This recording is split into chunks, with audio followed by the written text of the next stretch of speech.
கூட்டுறவு சட்டங்கள் மற்றும் தொடர்புடைய சட்டங்கள். கேள்வி எண் 1. சென்னை மாகாண அரசாங்கம் கூட்டுறவு சட்டம் எந்த ஆண்டு நிறைவேற்றப்பட்டது? 1932. இரண்டாவது கேள்வி. கீழ்காணும் எந்த பிரிவு தமிழ்நாடு கூட்டுறவு சட்டத்தில் கூட்டுறவு ஒன்றியங்கள் பற்றி குறிப்பிடுகிறது? பிரிவு 19. மூன்றாவது கேள்வி. தமிழ்நாடு கூட்டுறவு சட்டத்தில் உறுப்பினர் தகுதியின்மைகள் பற்றி குறிப்பிடும் சட்டப்பிரிவு 23. நான்காவது கேள்வி. உறுப்பினர்களின் சொத்து விவர அறிக்கையை சங்கத்தில் எத்தனை ஆண்டுகள் பராமரிக்கப்பட வேண்டும் நிரந்தரமாக? ஐந்தாவது கேள்வி. தமிழ்நாடு கூட்டுறவு சட்டத்தில் உறுப்பினர் ஓட்டுரிமை பற்றி குறிப்பிடும் சட்டப்பிரிவு பிரிவு 26.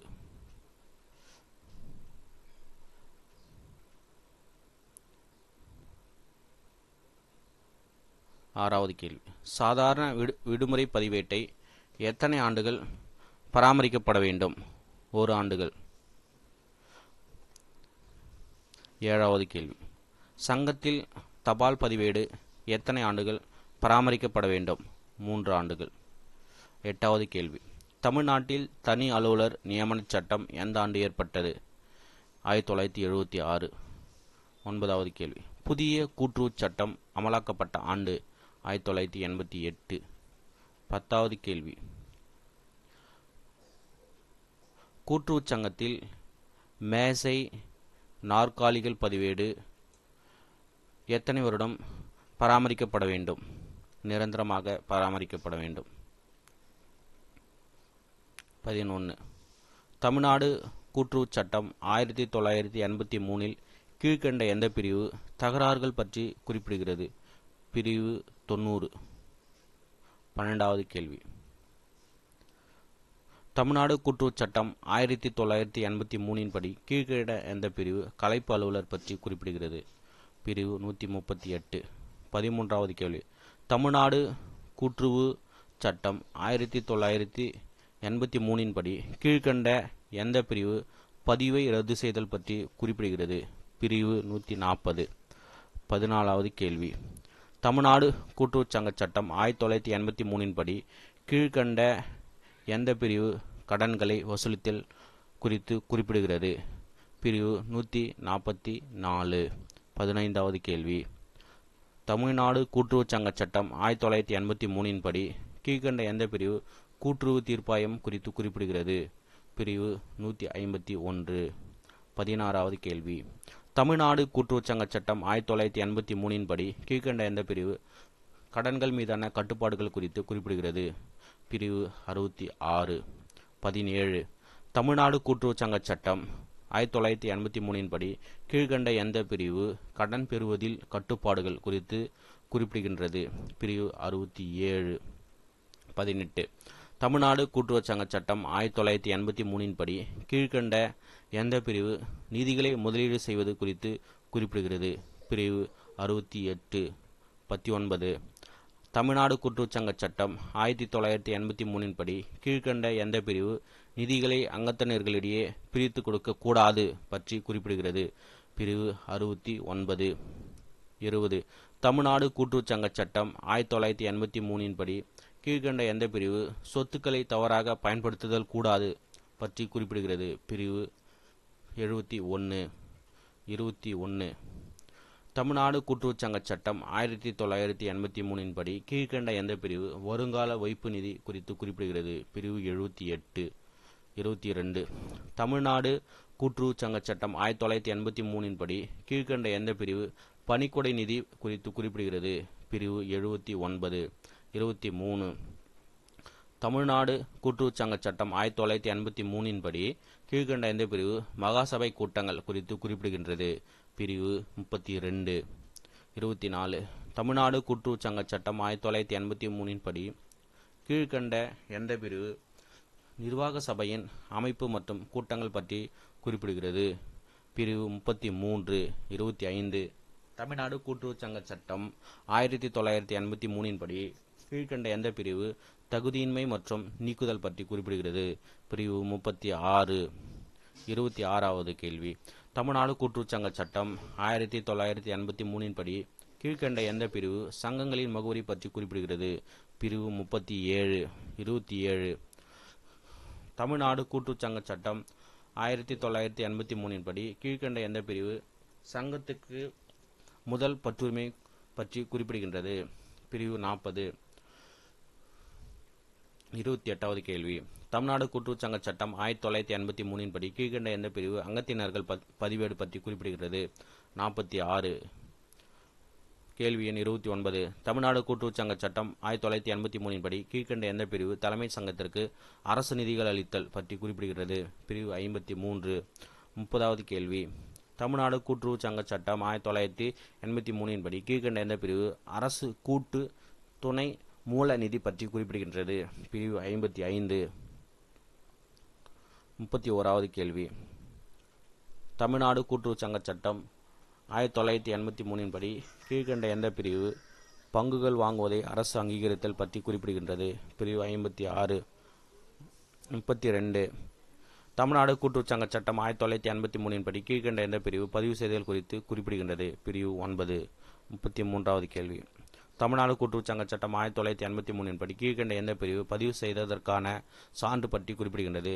பிரிவு 10. 34. தமிழ்நாடு கூட்டுறவு சங்க சட்டம் 1983 படி கீழ்க்கண்ட எந்த பிரிவு துணை விதிகளில் திருத்தம் செய்ய கட்டளையிடும் அதிகாரம் பற்றி குறிப்பிடுகிறது? பிரிவு 12. 35வது கேள்வி. தமிழ்நாடு கூட்டுறவு சங்க சட்டம் 1983 படி கீழ்க்கண்ட எந்த பிரிவு வகை மாற்றம் பற்றி குறிப்பிடுகிறது? பிரிவு 17. 36வது கேள்வி. தமிழ்நாடு கூட்டுறவு சங்க சட்டம் 1983 படி கீழ்க்கண்ட எந்த பிரிவு கூட்டு வணிகம் பற்றி குறிப்பிடுகிறது? பிரிவு 18. 37வது கேள்வி. தமிழ்நாடு கூட்டுறவுச்சங்க சட்டம் 1983 படி கீழ்க்கண்ட எந்த பிரிவு இணை அங்கத்தினர்களை சேர்த்துக் கொள்ளுதல் பற்றி குறிப்பிடுகிறது? பிரிவு 22. 38வது கேள்வி. தமிழ்நாடு கூட்டுறவுச்சங்க சட்டம் 1983 படி கூட்டுறவுச்சங்கத்தினை பதிவு செய்வதற்கான விண்ணப்பம் படிவம் எண் 1 ஃபார்ம் நம்பர் 1. 39வது கேள்வி. தமிழ்நாடு கூட்டுறவுச்சங்க சட்டம் 1983 படி கூட்டுறவுச்சங்கத்தினை பதிவு செய்வதற்கான விண்ணப்பம் பெற்றதற்கான ஒப்புதல் கீழ்க்கண்ட எந்த படிவத்தில் பதிவு செய்யப்பட வேண்டும்? ஃபார்ம் நம்பர் 2 படிவம் எண் 2. 40வது கேள்வி. தமிழ்நாடு கூட்டுறவுச்சங்க சட்டம் 1983 படி எந்த படிவம் சங்கம் பதிவு செய்யப்பட்டதற்கான சான்றாக பயன்படுத்தப்படுகிறது? படிவம் எண் 6 ஃபார்ம் நம்பர் 6. 41வது கேள்வி. தமிழ்நாடு கூட்டுறவுச்சங்க சட்டம் 1983 படி எந்த படிவம் சங்கத்தின் துணை விதிகள் திருத்தத்தினை பதிவு செய்ய விண்ணப்பமாக பயன்படுத்தப்படும்? ஃபார்ம் நம்பர் 9 படிவம் எண் 9. 42வது கேள்வி. தமிழ்நாடு கூட்டுறவுச்சங்க சட்டம் 1983 படி எந்த படிவம் ஒரு அங்கத்தினராக சேருவதற்கான விண்ணப்பமாக பயன்படுத்தப்படும்? ஃபார்ம் நம்பர் 16 படிவம் எண் 16. தமிழ்நாடு கூட்டுறவுச்சங்க சட்டம் 1983 படி எந்த படிவம் தேர்தல் முகவரை நியமித்தலுக்காக பயன்படுத்தப்படுகிறது? ஃபார்ம் நம்பர் 21 படிவம் எண் 21. கீழ்கண்டவற்றில் எது கடன் சங்கம் அல்ல? ஊரக பண்டங்கள் ரூரல் ஸ்டோர்ஸ். 45வது கேள்வி. தமிழ்நாடு கூட்டுறவு ஒன்றியம் லிமிடெட் சென்னையில் மொத்தம் எத்தனை உறுப்பினர்கள்? 27. 46வது கேள்வி. தமிழ்நாடு கைத்தறி நெசவாளர்களின் கூட்டுறவுச் சங்கம் லிமிடெட் சென்னையில் மொத்தம் எத்தனை உறுப்பினர்கள்? 26. 47. தமிழ்நாடு கூட்டுறவு பால் உற்பத்தியாளர்கள் இணையம் லிமிடெட் சென்னையில் மொத்தம் எத்தனை உறுப்பினர்கள்? 27. 48வது கேள்வி. சென்னை மத்திய கூட்டுறவு வங்கி லிமிடெட் சென்னையில் மொத்தம் எத்தனை உறுப்பினர்கள்? 26 உறுப்பினர்கள். 49வது கேள்வி. தமிழ்நாடு தொழில் கூட்டுறவு வங்கி லிமிடெட் சென்னை தாய்கோ மொத்தம் எத்தனை உறுப்பினர்கள்? 25 உறுப்பினர்கள். 50வது கேள்வி. சொத்துரிமை மாற்றுச் சட்டம் 1/7/1882 நடைமுறைக்கு வந்த இடம்? கொச்சின். 51வது கேள்வி. தேயிலை உற்பத்தியாளர்கள் சேவை தொழில் கூட்டுறவுச் சங்கம் லிமிடெட் டி சர்வ் குன்னூர் மொத்தம் எத்தனை உறுப்பினர்கள்? 20 உறுப்பினர்கள். 52வது கேள்வி. கூட்டுறவு நகர வங்கியில் மொத்தம் எத்தனை உறுப்பினர்கள்? 15 உறுப்பினர்கள். 53வது கேள்வி. பணிக்கொடை வழங்குதல் சட்டம் இயற்றப்பட்ட ஆண்டு? 1972. 54வது கேள்வி. மிகை ஊதியம் வழங்குதல் சட்டம் இயற்றப்பட்ட ஆண்டு? 1965. 55வது கேள்வி. பணியாளர் வருங்கால வைப்பு நிதி மற்றும் பல்வேறு வகையான சட்டம் இயற்றப்பட்ட ஆண்டு? 1952. 56வது கேள்வி. தமிழ்நாடு பிழைப்பூதியம் வழங்குதல் சட்டம் இயற்றப்பட்ட ஆண்டு? 1981. 57வது கேள்வி. தமிழ்நாடு கூட்டுறவுச் சங்கங்களின் தேர்தல் விதிமுறைகள் விதி எண் 53 எதை பற்றி குறிப்பிடுகிறது? தேர்தல் நிர்வாகிகள். 58 தமிழ்நாடு கூட்டுறவு சங்கங்கள் இரண்டாவது திருத்தச் சட்டம் 2003. 59 தமிழ்நாடு கூட்டுறவு சங்கங்களின் தேர்தல் விதிமுறைகளின்படி வாக்குப்பதிவு நாளுக்கும் வேட்பு மனு தாக்கல் செய்யும் நாளுக்கும் குறைந்தபட்சம் எத்தனை முழு நாட்கள் இருக்க வேண்டும்? 3 நாட்கள். 60வது கேள்வி. தமிழ்நாடு கூட்டுறவு சங்க சட்டம் 1988 படி இணை அங்கத்தினராக சேர்த்தல் பற்றி குறிப்பிடுவது? பிரிவு 32. 61 தமிழ்நாடு கூட்டுறவு சங்க சட்டம் 1988 படி குறிப்பிட்ட தனிநபர்களை அனுமதிப்பதில் கட்டுப்பாடு பற்றி குறிப்பிடுவது? 31. பிரிவு 31. 62வது கேள்வி. தமிழ்நாடு கூட்டுறவு சங்க சட்டம் 1988 படி அங்கத்தினரை நீக்குதல் பற்றி குறிப்பிடுவது? பிரிவு 35. 63வது கேள்வி. 1983 ஆண்டு தமிழ்நாடு கூட்டுறவு சங்கங்களின் சட்டம் 83 கீழ் செய்யப்படுவது? புத்தகங்களின் ஆய்வு இன்ஸ்பெக்ஷன் புக்ஸ். பதிவு பெற்ற கூட்டுறவு சங்கத்தின் கூட்டங்களுக்கான அலுவல் பட்டியல் குறிப்புகள் மற்றும் அறிவிப்புகள் டேஷ் ஆண்டுகள் பாதுகாக்கப்பட வேண்டும்? 5 ஆண்டுகள் பாதுகாக்கப்பட வேண்டும். 65வது கேள்வி. பதிவு பெற்ற கூட்டுறவு சங்கத்தின் இறுதி தணிக்கை குறிப்பு மற்றும் தணிக்கைச் சான்றிதழ் டேஷ் ஆண்டுகள் பாதுகாக்கப்பட வேண்டும்? நிரந்தரமாக பாதுகாக்கப்பட வேண்டும். 66வது கேள்வி. பதிவு பெற்ற கூட்டுறவு சங்கத்தின் தணிக்கை மற்றும் ஆய்வு குறைகள் நிவர்த்தி பற்றிய பதிவேடு டேஷ் ஆண்டுகள் பாதுகாக்கப்பட வேண்டும்? 10 ஆண்டுகள் பாதுகாக்கப்பட வேண்டும். 67வது கேள்வி. பதிவு பெற்ற கூட்டுறவு சங்கத்தின் வருகையாளர் குறிப்பு புத்தகம் டேஷ் ஆண்டுகள் பாதுகாக்கப்பட வேண்டும்? நிரந்தரமாக பாதுகாக்கப்பட வேண்டும். 68வது கேள்வி. பதிவு பெற்ற கூட்டுறவு சங்கத்தின் கூட்டங்களுக்கான இணைப்புச் சங்கங்களின் பதிவேடு டேஷ் ஆண்டுகள் பாதுகாக்கப்பட வேண்டும்? நிரந்தரமாக பாதுகாக்கப்பட வேண்டும். 69 பதிவு பெற்ற கூட்டுறவு சங்கங்களின் அலுவல் அதிகாரிகளின் பதிவேடு டேஷ் ஆண்டுகள் பாதுகாக்கப்பட வேண்டும்? 3 ஆண்டுகள் பாதுகாக்கப்பட வேண்டும். 70வது கேள்வி. கூட்டுறவு சங்கங்களில் எல்லா உறுப்பினர்களும் டேஷ் சமம்? 71வது கேள்வி. பதிவு பெற்ற கூட்டுறவு சங்கத்தின் விற்பனையாளர் தேவை பட்டியல் புத்தகங்கள் அல்லது பதிவேடுகள் டேஷ் ஆண்டுகள் பாதுகாக்கப்பட வேண்டும்? 5 ஆண்டுகள் பாதுகாக்கப்பட வேண்டும். 72வது கேள்வி. பதிவு பெற்ற கூட்டுறவு சங்கத்தின் சரக்கீட்டு கடன்கள் வழங்கப்பட்ட பொருட்களின் பதிவேடு இருப்பு டேஷ் ஆண்டுகள் பாதுகாக்கப்பட வேண்டும்? 10 ஆண்டுகள் பாதுகாக்கப்பட வேண்டும். 73வது கேள்வி. பதிவு பெற்ற கூட்டுறவு சங்கத்தின் விற்பனை ரசீது புத்தகங்கள் டேஷ் ஆண்டுகள் பாதுகாக்கப்பட வேண்டும்? 7 ஆண்டுகள் பாதுகாக்கப்பட வேண்டும். 74வது கேள்வி.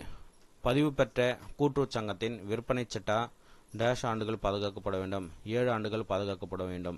75வது கேள்வி. பதிவு பெற்ற கூட்டுறவு சங்கத்தின் விற்பனையாளர் தேவைப்பட்டியல் புத்தகங்கள் அல்லது பதிவேடுகள் டேஷ் ஆண்டுகள் பாதுகாக்கப்பட வேண்டும்? 5 வருடங்கள். 76வது கேள்வி. பதிவு பெற்ற கூட்டுறவு சங்கத்தின் விற்பனையாளருக்கு வழங்குதல் பதிவேடு டேஷ் ஆண்டுகள் பாதுகாக்கப்பட வேண்டும்? 10 ஆண்டுகள் பாதுகாக்கப்பட வேண்டும்.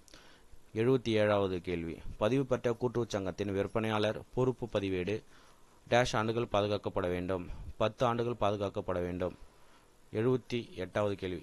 பிரிவு என்பது கூட்டுறவு சங்கங்களின் சட்டத்தின் பிரிவுகள் என்று பொருள்படும். 79வது கேள்வி. சங்கம் என்பது பதிவு பெற்ற சங்கம் என பொருள்படும். 80 1988 ஆண்டு தமிழ்நாடு சங்கங்களின் விதி டேஷ் துணை விதிகள் பற்றி குறிப்பிடுகிறது? விதி எண் 6 துணை விதிகள் பற்றி குறிப்பிடுகிறது. 1988 ஆண்டு தமிழ்நாடு தொழிற்கூட்டுறவு சங்கங்களின் விதி டேஷ் விசாரணை ஆய்வு அல்லது புலன் விசாரணை நடைமுறை பற்றி குறிப்பிடுகிறது? விதி 104. 82 விதி டேஷ் 1 கீழ் தீர்ப்பாணையை நிறைவேற்ற விண்ணப்பம் பெற்றவுடன் பதிவாளர் அவர் அலுவலகத்தில் பதிவு ஆவணங்கள் ஏதேனும் இருந்தால் விண்ணப்பத்தில் குறிப்பிட்டுள்ள விவரங்களின் சரியான தன்மையும் உண்மைத்தன்மையும் சரிபார்க்க வேண்டும். விதி 119 1 கீழ் டேஷ் 1 கீழ் கலைப்பதிகாரி நியமனம் செய்யப்படுகிறார். பிரிவு 138 1 கீழ் கலைப்பதிகாரி நியமனம் செய்யப்படுகிறார். 84வது கேள்வி. 1988 ஆண்டு தமிழ்நாடு தொழிற்கூட்டுறவு சங்கங்களின் விதி டேஷ் அசையா சொத்தினை பற்றுகை மற்றும் விற்பனை செய்வதற்கான பதில்கள்? 126 விதி எண் 126. 85வது கேள்வி. துணை விதிகளில் திருத்தத்தை பதிவு செய்ய மறுத்தளிக்கும் உத்தரவு படிமம் டேஷில் இருத்தல் வேண்டும்? படிம எண் 13இல் இருத்தல் வேண்டும். 86வது துணை விதிகள் திருத்தம் செய்ததாக கருதப்படும் பதிவேடு படிமம் எண் 15இல் இருத்தல் வேண்டும். 87 கூட்டுறவு சங்கத்தின் அடிப்படை நோக்கமானது உறுப்பினர்களின் நன்மைக்காக இன்றியமையாத சேவையை நிர்வாகம் செய்வது. 88 கூட்டுறவு சங்கத்தில் உறுப்பினர்களின் பங்குகள் திருப்பி செலுத்தக்கூடியது. 89 கூட்டுறவு சங்கத்தில் உறுப்பினர்களின் எண்ணிக்கையின் உச்ச அளவு வரையறை இல்லை. 90 நிதி உதவி வங்கியின் நோக்கம் என்பது அனைத்து பதிவு பெற்ற சங்கங்களுக்கும் கடன் வழங்குவது. 91 1983ஆம் ஆண்டு தமிழ்நாடு கூட்டுறவுச் சங்கங்கள் சட்டம் பிரிவு டேஷ் இழப்பீட்டுத் தொகை வழங்குதல் பற்றி குறிப்பிடுகிறது. பிரிவு 101. 92வது கேள்வி 1983ஆம் ஆண்டு தமிழ்நாடு கூட்டுறவுச் சங்கங்கள் சட்டம் பிரிவு டேஷ் இறைவை நீர்ப்பாசன சங்க அங்கத்தினர்களின் உறுதிமொழி பற்றி குறிப்பிடுகிறது. பிரிவு 105. 93வது கேள்வி 1983ஆம் ஆண்டு தமிழ்நாடு கூட்டுறவுச் சங்கங்கள் சட்டம் பிரிவு டேஷ் அங்கத்தினர் நிலையிலிருந்து விலக்குவதற்கு தடை பற்றி குறிப்பிடுகிறது. பிரிவு 107.